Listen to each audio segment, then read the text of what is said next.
Gentlelady from Texas, Ms. Garcia. Thank you, Mr. Chairman. Mr. O'Boyle, have you publicly shared what you discussed with Chairman Jordan's staff before today? It says yes or no. Did I publicly do what? Share, like With whom? with the public. About which part of my testimony? Any of your testimony, sir, that you shared with Jordan's staff, have you shared that with the public or this committee?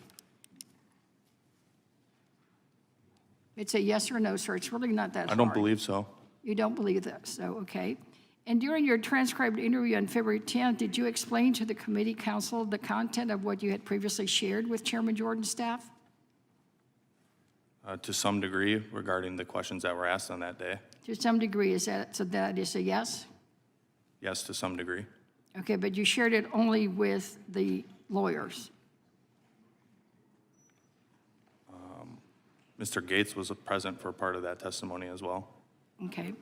So the only people who know the wrongdoing you claim to have uncovered at the FBI, to your knowledge, are Chairman Jordan's staff, Congressman Estes, and maybe now Congressman Gates? I also shared some of my disclosures with my chain of command prior to coming No, to I'm talking Congress. about your testimony here today in this committee.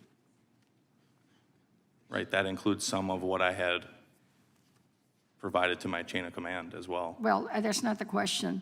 So the FBI has said that it cannot comment on ongoing adjudication matters. Do you know if your security clearance suspension decision is still under adjudication with the FBI? Oddly enough, I received an email last week from the FBI attempting to schedule an interview with me for tomorrow, which I find is no coincidence heading into the hearing today. But prior to that So email, it's still being adjudicated. The answer is yes. prior to that email, I had not. All right, so it's been still aware. being adjudicated, but in her April 24th transcribed interview, Executive Assistant Director Moore told us that when Mr. Jordan's counsel asked you about your case, that she, quote, is not allowed to discuss any ongoing security investigations. So you're still being investigated. So neither you nor the FBI can help us understand what information you shared and when you shared it. Well, I have provided that information to members of this subcommittee who I believe will take it Well, seriously. no, you've submitted it to the chairman and the committee's staff. But as you've been hearing this morning, a lot of that, most of that, we have not seen as Democrats. It's not been shared.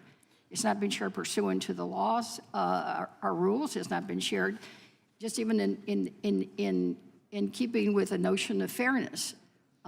You know, in any proceeding like this. Well, in notion of fairness, you claim that we don't aren't know what was whistleblowers. disclosed. The committee counsel hasn't had the opportunity to assess the information you shared with Jim Jordan's staff. Yet here we are hearing on the matter. There's been no transparency, no real effort to inform. It's just a partisan political stunt that is more interested in attacking the FBI than helping whistleblowers.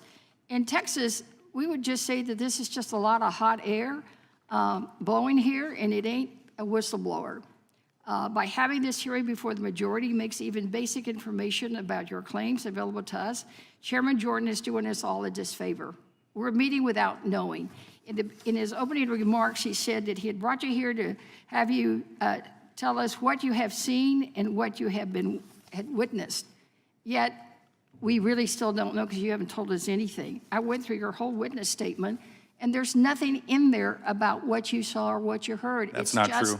That's not true. It's just a bio That's and false. your political statements. I read the whole thing, sir. That's false. So by having this hearing before us today, the majority makes even basic information about your claims not available to us. So Chairman Jordan is just doing us all a disservice. He's doing the minority a disservice by not allowing us to vet your claims, to be able to adequately ask you questions. Frankly, he's doing you a disservice, sir, by all the lights and cameras before his claims have even been examined. More than that, this hearing is an insult to the brave whistleblowers out there who do risk their careers for the good of their country. This circus of unvetted secret accusations puts at risk the critical role whistleblowers play in holding the powerful accountable. Most whistleblowers aren't interested in being political pawns in congressional Republicans' games. Playing politics is holding up this scheme as whistleblowers will make other public servants fearful of coming forward out of fear they'll just be used. Whistleblowers serve an important purpose in this country. They're often brave individuals who help root out corruption and make our democracy stronger. In fact, just this last February, whistleblowers who have been fired by Texas Attorney General Ken Paxton in retaliation for accusing him of crimes came to a settlement with the Attorney General. Time of the And as gentlelady's you can see expired. back Mr. here, Chairman. he had to settle for Time of the gentlelady's $3.3 expired. million. Chair now Because he recognizes. wanted to make sure some information Chair now didn't get out. recognizes the gentleman from That's what whistleblowers California. do. The gentlelady, this is my time. I've been recognized. Thank you.